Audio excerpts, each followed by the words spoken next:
예, 3교시 시작하겠습니다. 그래서 앞서 시간 때문에 잠시 끊었었는데 셀레늄을 계속 설명을 드리면요. 예상 조건을 위한 요소를 지정할 수 있다. 그래서 위치 지정자라는 것이 있는데요. 로케이터요. 지켜볼 요소를 지정을 하는 거예요. 즉 셀레늄을 이용해서 모니터링을 하고자 하는 요소를 지정할 수 있습니다. 그래서 여기서 말하는 바이객체를 사용을 해서 사용하는데, 이 바이객체는요 추상 쿼리 언어라고 생각하시면 됩니다. 예, 일단 뭐 언어인데 뭐 우리는 그냥 객체로만 이해하시고 사용하시면 돼요.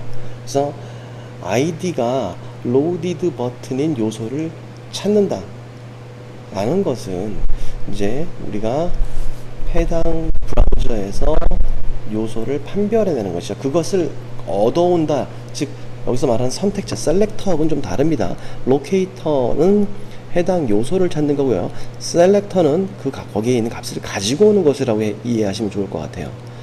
예. 그래서 이 시에 presence of element located by id, by 객체의 id 값, 즉 id 값이 loaded button인 것을 가지고 오겠다. 즉 선택하겠다. 아니, 위치를 지정하겠다. 이걸 지켜볼 요소로 지정하겠다. 이렇게 말하면 되죠. 그래서 위치 지정자와 선택자는 다르다. 선택자는 웹 드라이버를 통해 얻고자 하는 값을 선택하는 역할을 수행하라고 한다. 직접적인 값을 얻어오는 것이죠. 그래서 id가 컨텐츠인 문장을 추출하는 경우에는 지금 보시면요, 드라이버의 find element, 이것도 셀레늄에서 제공해 주는 것이죠. 그러니까 웹 드라이버에서 제공해 주는 것이죠. 엘리멘트를 찾는 것이고요.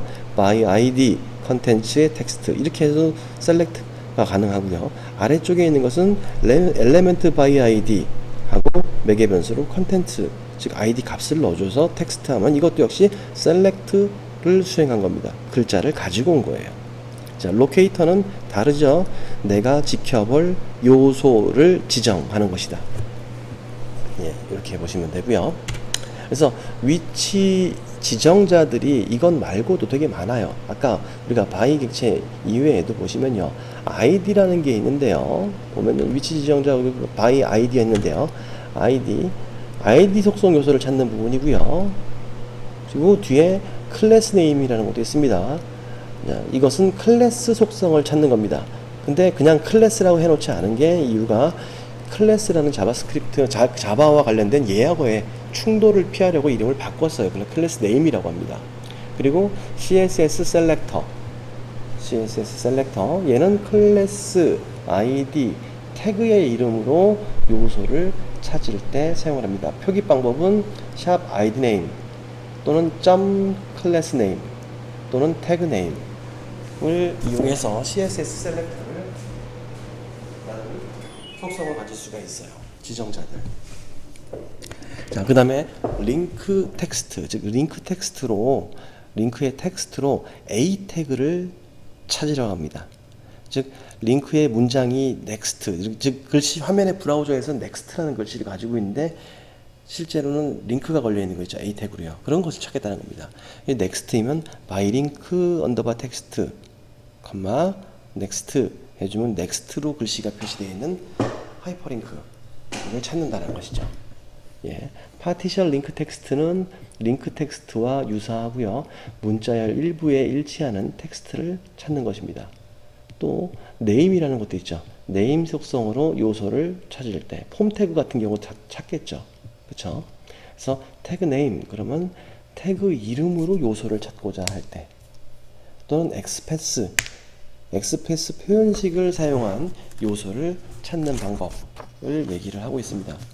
자, 근데 이 엑스패스는 실제로 다룰 만큼 내용이 교재에서도 충분하지 않고, 그렇다고 해서 엑스패스 전체를 또 설명을 하자면 시간이 많이 걸리는 관계로 제가 이 내용에서는 좀 뺐는데, 여러분들 교재 223페이지에 엑스패스의 문법이 간략하게 설명이 되어 있으니까 스크래핑에 관심이 있으신 분들은 아마 엑스패스 표현식을 이용해서 요소를 찾는 경우가 있기 때문에 한 번쯤 공부를 해보시면 좋겠습니다. 이거 따로 설명드리지 않을게요. 일종의 우리가 정규 표현식이 있었죠. 우리가 레귤러 익스프레션 같은 부분이 있었죠. 그런 부분이랑 유사하다라고 생각하시면 돼요. 그래서 그런 부분이랑 관심을 갖고 한번 보시기 바래요. 자, 그래서 원래는 아까 여기서 2교시가 끝나고 3교시로 가야 되는데 3교시하고 2교시하고 제가 페이지 분배를 좀 잘못했나 보네요. 예, 근데 그렇다고 또 주제가 다른데 시간을 다르게 슬라이드를 만들기도 애매해서, 자, 그럼 3교시 리다이렉트 프로세싱입니다. 리다이렉트 처리. 아마 JSP 시간에도 기억나시죠? 리다이렉트요. 예, 리다이렉트라는 방법이 두 가지가 있었습니다. 근데 거기서 말하는 리다이렉트는요, 서버 사이드에서 동작하는 리다이렉트를 말하는 거예요. 그럼 뭘 말하냐? 예, 우리 스크립트 얘기하고 있죠. 즉, 사용자 브라우저에서 동작하는 스크립트에서의 리다이렉트를 말하게 됩니다. 그래서 그 리다이렉트를 됐을 때의 처리를 보도록 할게요. 아까 같은 경우도 일종의 리다이렉트였죠. 자, 그래서 리다이렉트 처리는 클라이언트 상의 리다이렉트를 말한다. 페이지 컨텐츠를 보내기 전에 서버에서 실행하는 리다이렉트와는 다르다.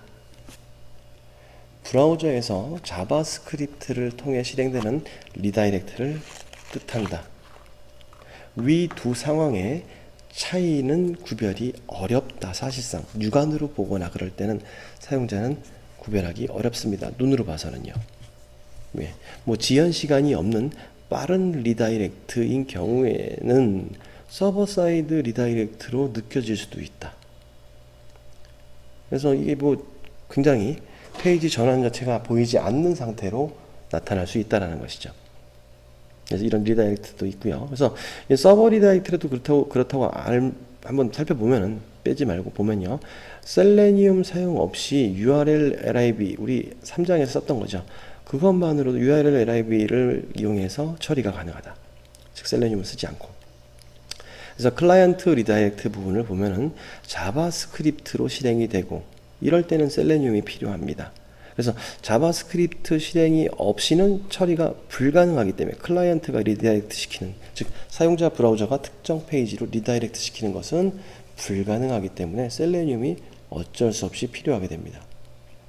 예, 뭐 이 사용자 브라우저는 상관 안 해도 돼요. 우리는 지금 스크레이핑 시에 셀레니움이 필요하다는 얘기를 하는 겁니다. 그래서 페이지 리다이렉트를 끝낸 시점의 파악이 중요하다. 예, 리다이렉트 다 돼야지 가져와야겠죠. 그렇죠? 페이지 리다이렉트를 끝낸 시점 파악이 매우 중요하다.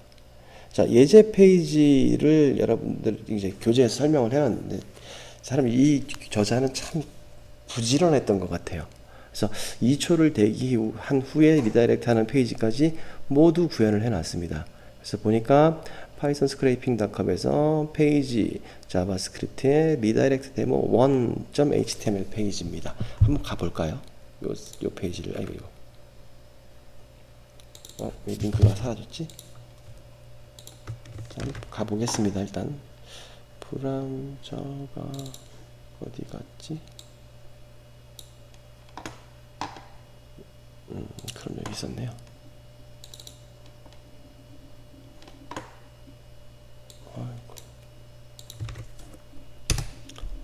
이렇게 보면요, 이 페이지가 리다이렉트 하는 순간에 갑자기 looking for 라는 말로 변화가 일어나고 있죠.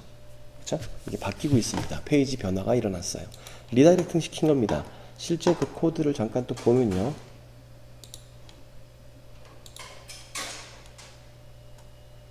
다이렉트 하는 코드를 다시 봅시다. 했을 때 소스를 보면요, 아, 이거 이미 리다이렉팅이 돼버렸네요. 되기 전에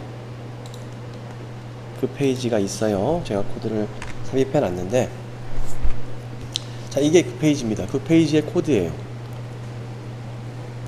실제로는 바디 안에 div 태그 안에 this page will be redirecting soon, 이게 처음에 이렇게 표시가 되어 있는 상태일 것이고, 그 다음에 스크립트에서 set timeout 펑션 해가지고 지금 윈도우 로케이션 href 리다이렉트 데모 2.html 페이지로 2초 뒤에 리다이렉팅을 시켜버렸습니다. 즉 리다이렉트 되는 순간에 아래쪽 화면이 보여지게 되는 것이죠.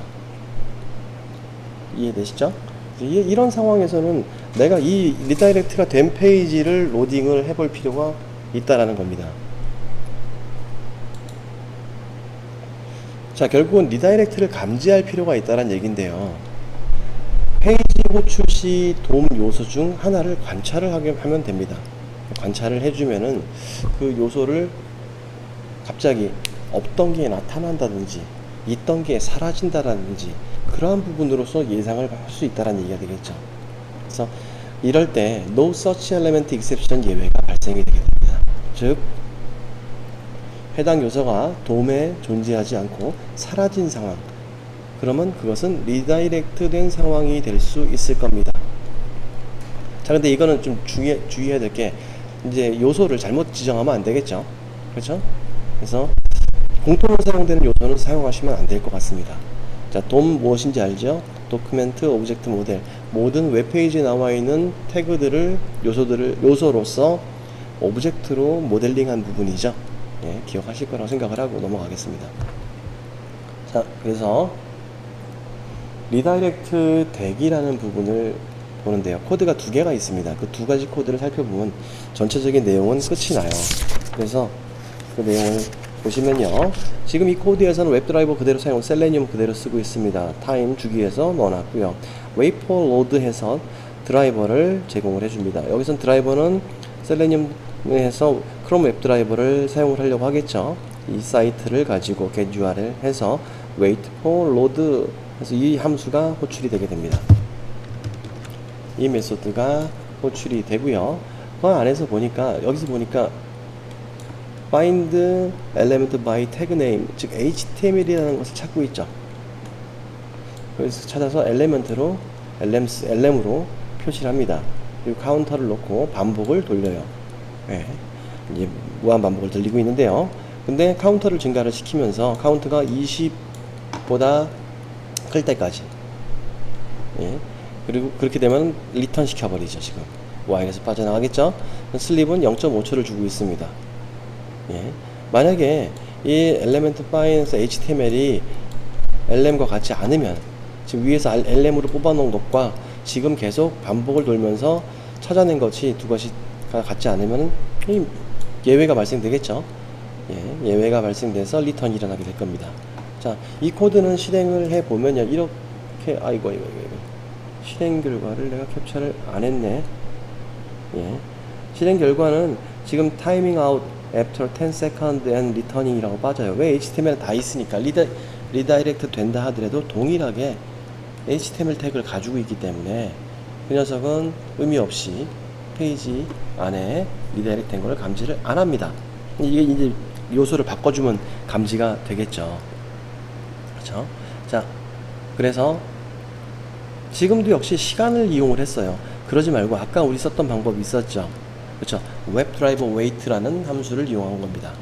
웹드라이버 웨이트를 이용해 가지고 15초를 대기를 하면서, 그렇죠? 15초의 지연 시간을 주고 그 안에 엑스패스 선택자를 이용을 해서 페이지가 변경되는 것을 감지하는 부분입니다. 자, 보시면은 웹드라이브 똑같이 임포트들을 다 했고요. 그리고 크롬 옵션 똑같이 웹드라이브의 옵션 가져와서 헤드리스로 처리했고요. 드라이버에 적용했습니다.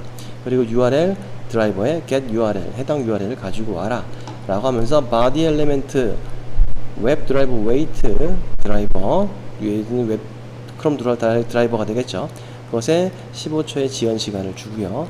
until 언제까지 기다리냐면, 이제 해당되는 요소에 presence of element located by express 하셔가지고, 이게 express 태그 표현 방법입니다. 그래서 contain text this is page looking for 라는 글씨를 바디 안에서 찾아서 그럴 때 걔를 출력을 해라 라고 말을 해주고 있어요. 예. 타임아웃 exception에 해당되는 부분은 did not find the element, 요소를 찾지 못하는 경우고요. 이건 리다이렉트가 안 된 상태가 되겠죠. 그쵸? 저기서 웹드라이버 웨이트 함수에서 4개 변수로 넣어준 15초는요, 그냥 단순한 지연 시간입니다. 15초 되면 바로 리다이렉팅 되는 게 아니까 모든 게 끝나는 게 아닙니다. 그래서 여기에 해당되는 expected condition, EC에 있는 엘리멘트를 찾는 부분, 즉 로케이터죠. 이것도 이제 로케이팅을 하는 부분입니다. 자, 이렇게 하면은 우리가 얘기하는 리다이렉팅도 감지가 될 수 있어요. 아시겠죠? 그래서 이 리다이렉트 하는 부분들까지 말씀을 드리고요. 마무리 단계로 해서 이 교재에서는 자바스크립트에 대한 짤막한 커멘트를 달고 있는데요. 뭐 자바스크립트의 활용은 웹사이트의 통계 또는 추적, 사이트 제어, 드롭다운 메뉴 생성 등에 사용되고, 또 스크레이핑에 영향을 주는 경우가 많지 않으나 스크레이핑에 꼭 필요한 부분이다. 즉 스크레이핑을 할 때는 자바스크립트를 신경을 써야 된다, 이런 말을 해요. 그리고 자바스크립트의 목적은 그렇다면 브라우저에 표현될 HTML과 CSS를 생성하는 기능도 수행할 수 있고요. 또는 HTTP 요청 및 응답을 통해서 서버와 동적인 통신을 하는 기능도 수행할 수 있습니다. 근데 여기까지 말을 하고 나니까 이제 그 다음에 어떻게 해야 되냐, 이제 추가적인 부분이죠. 그래서 제가 지난 시간에 말씀드리기를 내용 생각보다 많습니다라고 했던 게, 다루는 내용이 굉장히 많거든요. 그리고 다음 장과 연관성이 있습니다.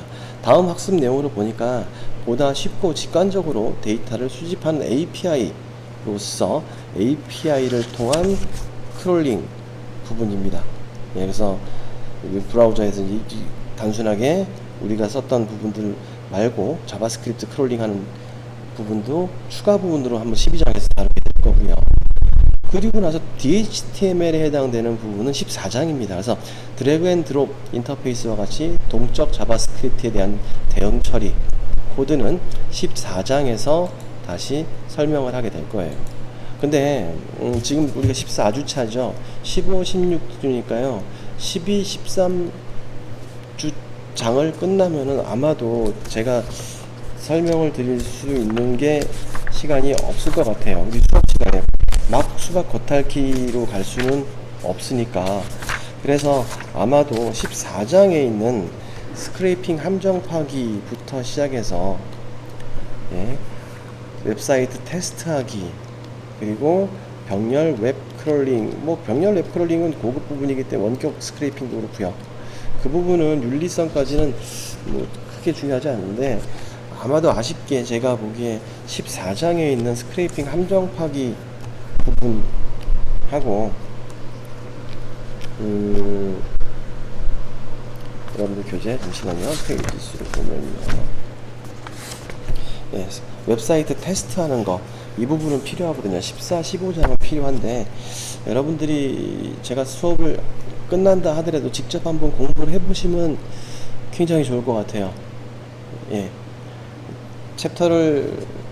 짧은 챕터를 빨리빨리 다뤘으면 다 끝낼 수 있었을 텐데, 그러지 않은 이유는 내용이 짧다 하더라도 그러니까 페이지가 작다 하더라도 그 안에서 다루고 있는 내용이 굉장히 많거든요. 그래서 여러분들이 꼭 기억을 하셔야 되는 부분이라서 좀 천천히 진행을 했거든요. 아마도 13장을 끝으로 이 교재는 엔딩이 될 것 같은데, 여러분들이 14장부터는 직접 한번 마무리, 적어도 14, 15장은 꼭 공부를 해보시기 바랍니다. 뭐 마지막 시간도 아니지만 일단 여기 다음 학습 내용에 대한 설명이 나오다 보니까 짧게 언급을 해드렸습니다. 자, 그래서 이제 실습 문제를 좀 드려보도록 할게요. 복습 문제요. 즉 셀레니움을 그대로 사용을 하고요. 즉 개발 환경 그대로 구성을 해보시기 바랍니다. 그리고 각 예제를 구현하고 실습하시고요. 특히 마지막 코드 전에 두 번째 거 있었죠? 10초를 대기하는 형태로 해서 처리하는 부분들을 썼는데, 그 코드에서 HTML을 찾지 말고요. 다른 글씨를 찾는 부분을 한번, 컨텐츠 타입의 텍스트 부분을 찾아가지고 두 번째 예제처럼요. 한번 찾아보는 코드로 변경도 한번 해보시고 실습을 직접 한번 해보시기 바랍니다. 그래서 일단 기본적으로는 교재에 있는 소스 코드를 모두 실행을 해보시고요. 실행 결과 화면을 캡처해서 같이 소스 코드와 제출을 하시면 되겠습니다. 자, 과제 제출 방법은 여지껏 했던 방법과 동일합니다. 똑같이 진행이 될 거고요. 자, 어느덧 14주차가 끝났고, 원래대로면 15주가 끝인데 16주차의 시험이지만 17주차에 저희는 기말고사를 보도록 하겠습니다. 그래서 아쉽지만 12, 13장까지는 하고 14, 15는 제가 수업을 못하니까 여러분들이 거듭 말씀드립니다. 직접 꼭 공부를 한번 해보시면 좋겠다 라는 당부의 말을 좀 남깁니다. 자, 시간 분배를 잘못해가지고 시간이 좀 각 교시마다 좀 다르긴 한데, 뭐 어느 시간대는 좀 많을 수도 있고 어느 시간대는 좀 짧을 수도 있다라고 생각을 합니다. 자, 크게 어렵지 않으실 거라고 생각을 하고 수업 여기서 마치고 다음 시간에 뵙도록 하겠습니다. 감사합니다.